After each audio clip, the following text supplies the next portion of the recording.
அனைவருக்கும் அஸ்ஸலாமு அலைக்கும்.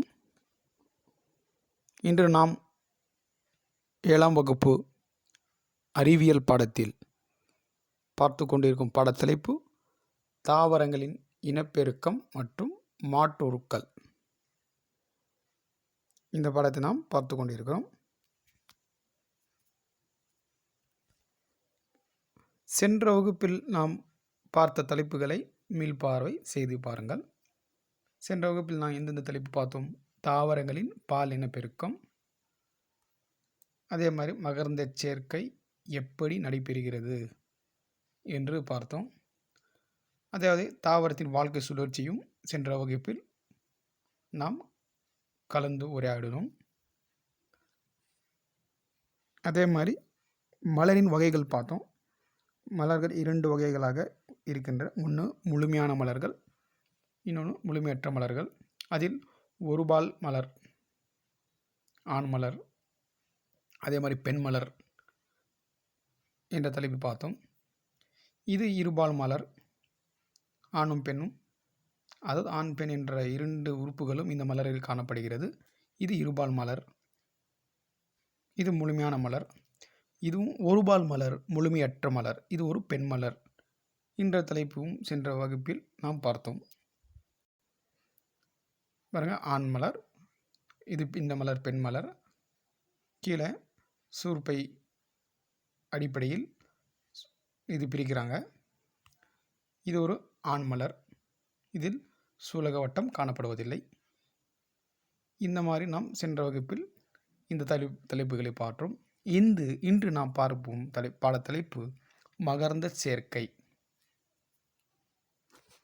இன்று நாம் பார்க்கும் பாடத்தலைப்பு மகரந்த சேர்க்கை. மகரந்த சேர்க்கை என்பது என்ன என்பதை நாம் முதலில் புரிந்து கொள்ள வேண்டும். அதாவது ஒரு தாவரத்தில் காணப்படும் பூவில், அதாவது மலர் தான் பூ, அந்த மலரில் காணப்படும் சூலக முடியை மகரந்த தாள், அதாவது மகரந்த துகள் போயிட்டு அந்த சூலக முடியில் சேரும் நிகழ்வு தான் மகரந்த சேர்க்கை. எக்ஸாம்பிள், இப்போ இந்த தாவரம் 2 வகையான தாவரங்கள் இருக்காங்க பாருங்கள். இப்போ இந்த 2 வகை தாவரங்கள், முதல் பூ பாருங்கள். இதில் இந்த மகரந்தம் இருக்குது. இந்த மகரந்தம் வந்து அப்படியே ஒரு காற்றுலோ அல்லது ஏதோ ஒரு உயிரினத்தின் மூலம், பறவையின் மூலம் இந்த சூலக முடிக்கு போயிட்டு உள்ள உக்காரும் செயல்தான் மகரந்த சேர்க்கை. அதாவது இந்த மகரந்த துகள் இந்த சூலக முடிக்கு வந்து சேரும் செயல்தானா மகரந்த சேர்க்கை. இது 2 வகையாக நடைபெறுகிறது. ஒன்று தன் மகரந்த சேர்க்கை, இன்னொன்று அயல் மகரந்த சேர்க்கை. பாருங்க, மகரந்த சேர்க்கையின் வகைகள். ஒன்று தன் மகரந்த சேர்க்கை, இன்னொன்று அயல் மகரந்த சேர்க்கை.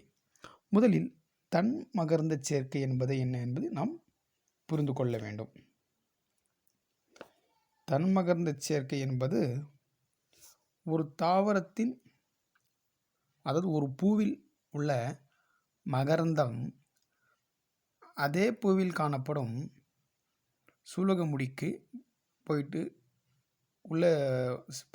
சேரும் செயல்தான் தன் மகரந்த சேர்க்கை. அதை என்ன சொல்கிறாங்கன்னா, ஒரே மலரில் ஆண் மற்றும் பெண் இன உறுப்புகள் இருக்கும். இது இருபால் மலர், நம்மளுக்கு தெரியும். இந்த மாதிரி மகரந்த சேர்க்கை நடைபெற்றால் அது தன் மகரந்த சேர்க்கை சொல்கிறாங்க. இப்போ நாம் தன் மகரந்த சேர்க்கையை பார்த்தோம். அதாவது ஒரு தாவரத்தில் காணப்படும் மலரில், அந்த மலரில் ஆண் இனப்பெருக்க உறுப்பு மகரந்தம் அதே பூவில் காணப்படும் பெண் இனப்பெருக்க உறுப்பான சூலக முடிக்கு மகரந்தம் போயிட்டு தானாக சேருவது தன் மகரந்த சேர்க்கை. இதில் எந்த ஒரு மகரந்த சேர்க்கையாளர்கள் இதில் ஈடுபட மாட்டார்கள். ஆனால் தன் மகரந்த சேர்க்கைக்கு இது ஒரு எடுத்துக்காட்டு.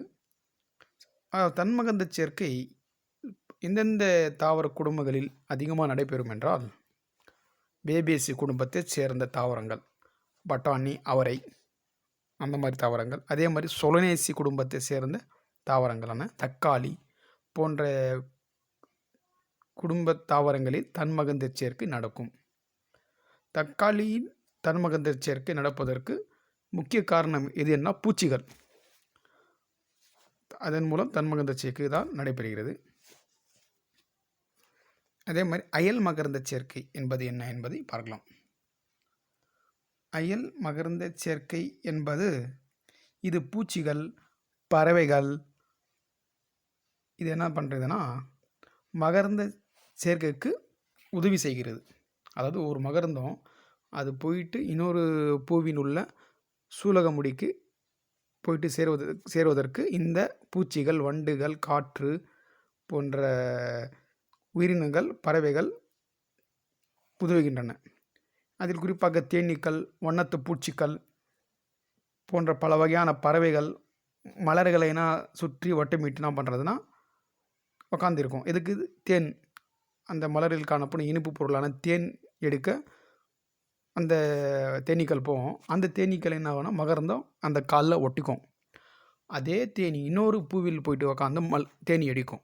அந்த தேன் எடுக்கும்போது என்ன ஆகும்னா அந்த காலில் ஒட்டி உள்ள மகரந்தம் இன்னொரு பூவில் உள்ள சூலகமுடிக்கு போயிட்டு உக்காந்து அங்கே இனப்பெருக்கம் நடைபெற்று காய், கனி உருவாகி அதன் மூலம் விதை உருவாகி புதிய தாவரம் உருவாகும். இது ஒரு அயல் மகரந்த சேர்க்கை எடுத்துக்காட்டு. இந்த அயல் மகரந்த சேர்க்கைக்கு குறிப்பாக எந்த மாதிரி தாவரங்கள் நடைபெறுகின்றன? ஒருபால் வகை தாவரங்களில் நடைபெறுகிறது. அதாவது அயல் மகரந்த சேர்க்கை என்பது ஒரு தாவரத்தின் மகரந்த பையில் உள்ள மகரந்த தாள்கள், அதாவது மகரந்த துகள் அதே இனத்தை சேர்ந்த மற்றொரு தாவரத்தின், அந்த மற்றொரு தாவரம் கிட்ட கூட இருக்கலாம், தூரத்தில் கூட இருக்கலாம், மற்றொரு தாவரத்தின் சூலகமுடியை அடையும் நிகழ்ச்சி தான் அயல் மகரந்த சேர்க்கை. அதேவே தன்மகரந்த சேர்க்கை என்பது என்னன்னா ஒரு மலரில் காணப்படும் மகரந்த பையில் உள்ள மகரந்த துகள்கள், மகரந்த பை இருக்கும், அந்த மகரந்த பையுக்குள் பல வகையான மகரந்தங்கள் இருக்கும். பாருங்கள், இப்போ ரெட்டு கலர்களால் இந்த சிவப்பு வண்ணத்தில் வருது மகரந்த பை. இந்த மகரந்த பையில் மகரந்தங்கள் இருக்குது, 1, 2, 3 இந்த மாதிரி பலவற்ற மகரந்த பைகள் ஒரு மகரந்த பையில் காணப்படும். அதாவது ஒரு மகரந்த பை பல்வேறு மகரந்த துகள்களை பெற்றிருக்கும். அதாவது தன்மகரந்த சேர்க்கை என்பது ஒரு மலரின் மகரந்த பையில் உள்ள மகரந்த துகள்கள் அதே மலரின் சூலகமுடியோ அல்லது மற்றொரு மலரின், அதாவது அதே தாவரத்தில் மற்றொரு மலர் இருக்கும். அதாவது ஒரு தாவரம்னா பல்வேறு மலர்கள் பெற்றிருக்கும். இந்த மாதிரி மற்றொரு மலரின் சூலகமுடியோ அடைவது தன்மகரந்த சேர்க்கை. இந்த தன்மகரந்த சேர்க்கைக்கு நடக்க அதிக அளவிலான மகரந்த துகள்கள் உற்பத்தியாக வேண்டும் என்ற அவசியம் இல்லை. குறைந்த மகரந்த துகள்கள் இருந்தாவே போதும்.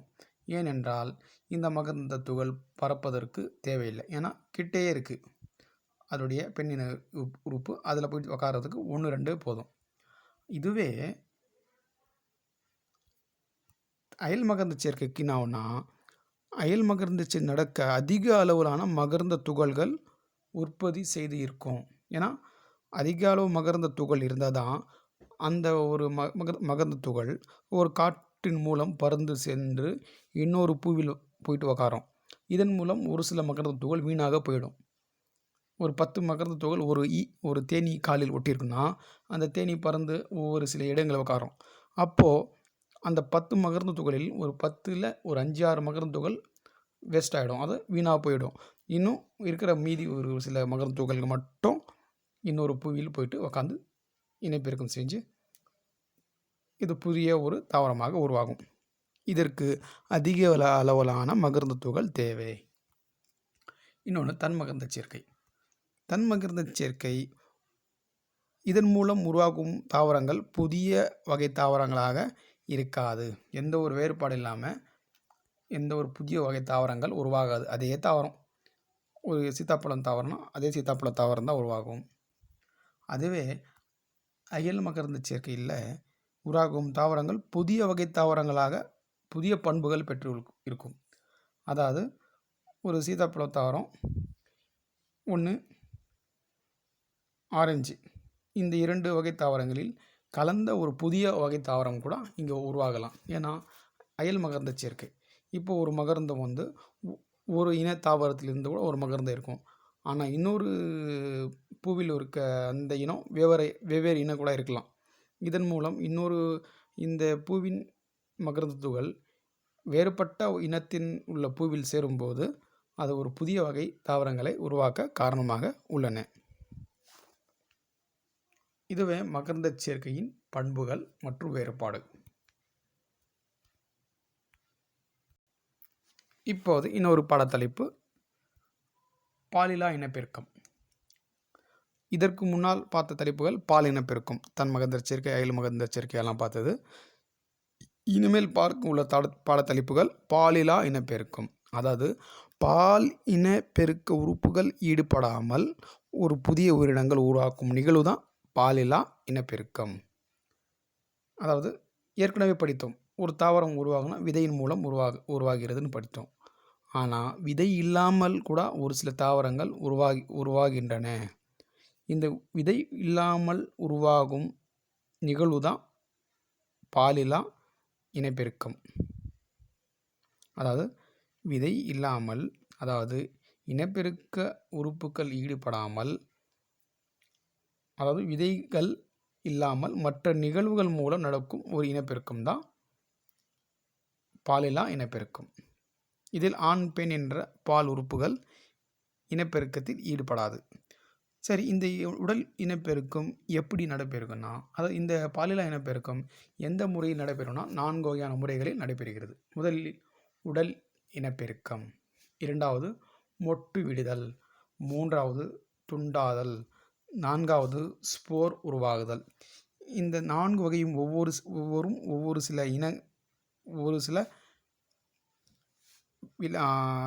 சில வகையான தாவரங்கள், விலங்குகளில் நடைபெறுகிறது. அதாவது மேம்பாடு அடைந்த தாவரங்களில் ஒரு மாதிரியான இனப்பெருக்கமும், மேம்பாடு அடையாத தாவரங்களில் ஒரு சில இனப்பெருக்க முறைகளும் காணப்படுகின்றன.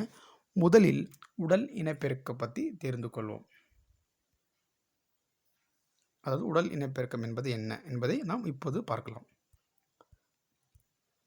உடல் இனப்பெருக்கம் என்பது, இந்த உடல் இனப்பெருக்கம் நடைபெறும் உள்ள தாவரத்தை எடுத்துக்காட்டு உருளைக்கிழங்கு, கரும்பு, சேனைக்கிழங்கு போன்ற தாவரங்கள் எடுத்துக்காட்டு. முதலில் உடல் இனப்பெருக்கம் என்பது என்ன தெரிந்து கொள்ளும். உடல் இனப்பெருக்கம் என்பது எந்த ஒரு ஆண் பெண் என்ற உறுப்புகள் ஈடுபடாமல் தன் உடல் உறுப்புகளான வேர், தண்டு மற்றும் இலைகள் மூலம் தாவரத்தின் இனப்பெருக்கத்துக்கு உதவும் உறுப்பு தான் உடல் இனப்பெருக்கம். இப்போது உருளைக்கிழங்கு இருக்குது. இந்த உருளைக்கிழங்கு ஒரு தண்டு, இது விதை இல்லை, ஒரு தண்டு, இது கனி இல்லை.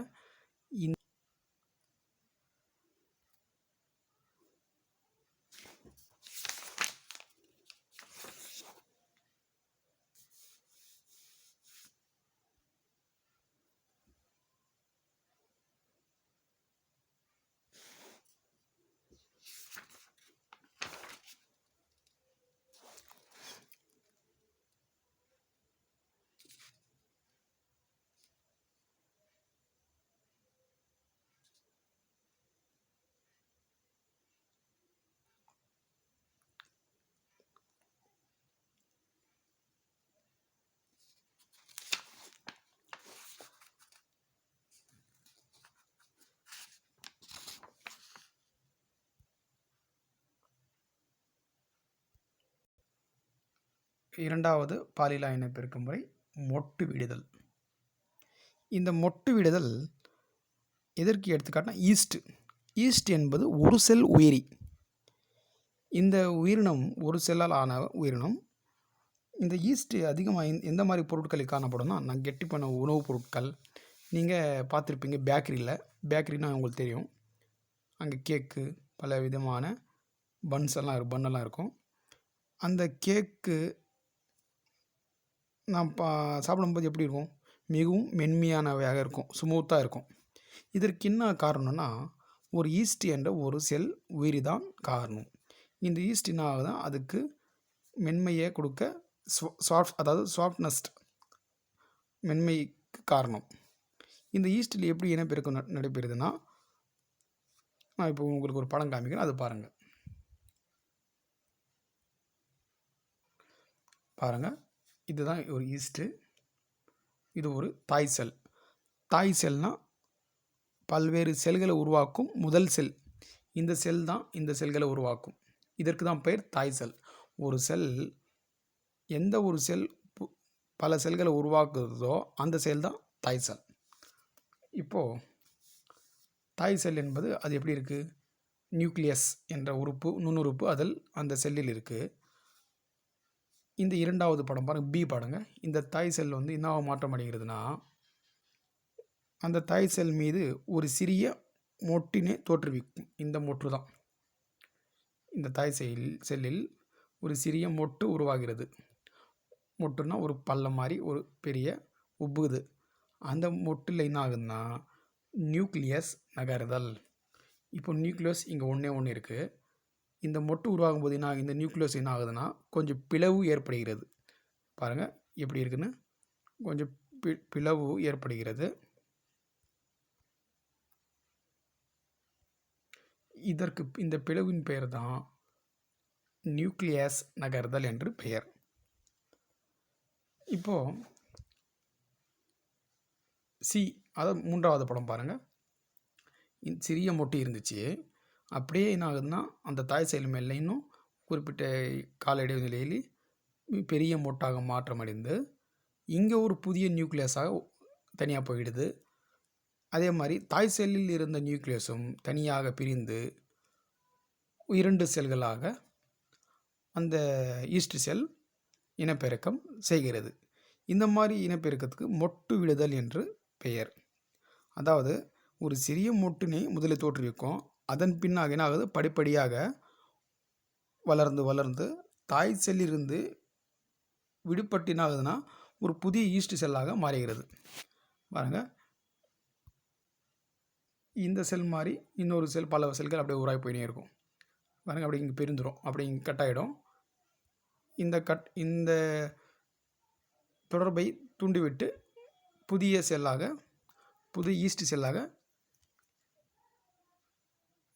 பிரிந்து பல செல்கள் இன்னும் உருவாக்கினே போயினே இருக்கும். இதுவே மொட்டு விடுதல் மூலம் நடைபெறும் பாலில்லா இனப்பெருக்கு எடுத்துக்காட்டு. மொட்டு விடுதலுக்கு ஈஸ்ட் என்ற ஒரு பூஞ்சை எடுத்துக்காட்டு.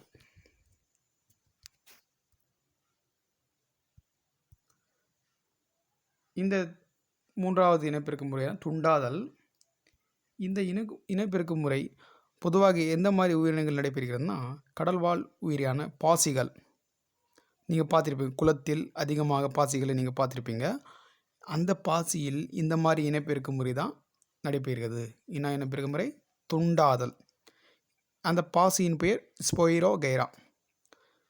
இந்த பாசி முதிர்ச்சி அடையும் போது என்ன ஆகுதுன்னா பல துண்டுகளாக உடைந்து, பிறகு என்ன ஆகுதுன்னா ஒவ்வொரு துண்டும் புதிய இழைகளை தோற்றுவித்து ஒரு புதிய பாசியாக உருவாகிறது.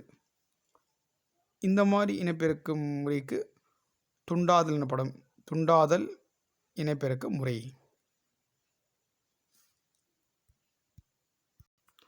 பாருங்கள், இதுதான் ஸ்பைரோகைரா பாசி. இந்த ஸ்பைரோகைரா என்ற கடல் பாசி என்ன ஆகுதுன்னா ஒரு பெரிய நூல் மாதிரி இருக்குது. பாருங்கள், இதனுடைய உடலம் தாலஸ் என்று அழைக்கப்படும். தாலஸ் என்றால் வேர், தண்டு, இலை என்ற வேறுபாடு அடையாமல் இருக்கும் ஒரு தாவர வகை உயிரினம். இதற்கு தாலஸ் என்று சொல்லுவாங்க. இந்த உடல் தாலஸால் ஆக்கப்பட்டது. இது எப்படி இருக்கும்? நீண்ட நூல்கள் மாதிரி இருக்கும். இது ஒரு பாசி. ஒரு குறிப்பிட்ட இளம் உயிரி வளர்ந்து என்ன ஆகும்னா பல துண்டுகளாக உடைக்கப்படும். இந்த பல துண்டுகள் என்ன ஆகும்னா, இப்போ ஒரு பாசி இருக்குன்னா பல துண்டுகளாக உடைந்து என்ன ஆகும்னா புதிய வகையான பாசிகள் உருவாகும். இப்போ ஒரே ஒரு பாசி இருந்து எத்தனை ஆச்சு? 4 வகையான பாசி உயிரினங்கள், தாவரங்கள் உருவானது. இந்த மாதிரி நடைபெறும் இனப்பெருக்க முறை தான் துண்டாதல். ஒவ்வொரு துண்டும் எண்ணற்ற பல இளம் பாசிகளை உருவாக்கும் செயல்தான் இந்த துண்டாதல் இனப்பெருக்கம். எடுத்துக்காட்டு ஸ்பைரோகைரா என்ற கடல் பாசி. இறுதியாக பாலில்லா இனப்பெருக்கத்தில் பார்க்கும் பாடத்தலைப்பு ஸ்போர் உருவாகுதல். ஸ்போர் உருவாதல். ஸ்போர் உருவாகுதல் பொதுவாக எந்தெந்த மாதிரி வகையான தாவரங்கள் காணப்படும் என்றால், பாசிகள், அதாவது பூவா தாவரங்களான, அதாவது பூவா தாவரம் என்பது பூக்கள் உருவாகாமல் இருக்கும் தாவரங்கள் தான் பூவா தாவரம். இந்த மாதிரி தாவரங்கள் பூக்கள் உருவாகாது. அது எந்தெந்த தாவரங்கள்லாம், பாசிகள். பாசிகள் எங்கன்னா பூ உருவாகுமா? உருவாகுது. அதுவும் எடுத்துக்காட்டு பாசிகள், பிரியோஃபைட், அதே மாதிரி டெரிடோஃபைட். இந்த மாதிரி தாவரங்கள் எந்த மாதிரி இனப்பெருக்கம் நடைபெறும்னா, ஸ்போர்கள் மூலம் இனப்பெருக்கம் செய்கிறது. ஸ்போர்கள்னால் ஒரு தூசி, மிக சிறிய தூசி. அந்த தூசி தான் சிறு சிறு தூசிகள் பட்டு புதிய தாவரமாக உருவாகிறது.